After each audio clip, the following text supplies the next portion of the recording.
வணக்கம். நான் உங்களின் அன்பு சகோதரி மாலதி பாலன்.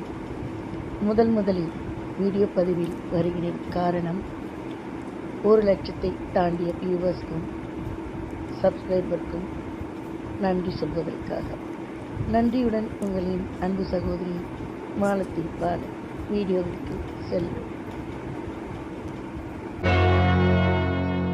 அடி என்னடி ராக்கம்மா என்னென்ன நினைப்பு என் நெஞ்சு குலுங்குதடி. சிறு கண்ணாடி மூக்குத்தி மாணிக்க சிவப்பு கண்ணீர்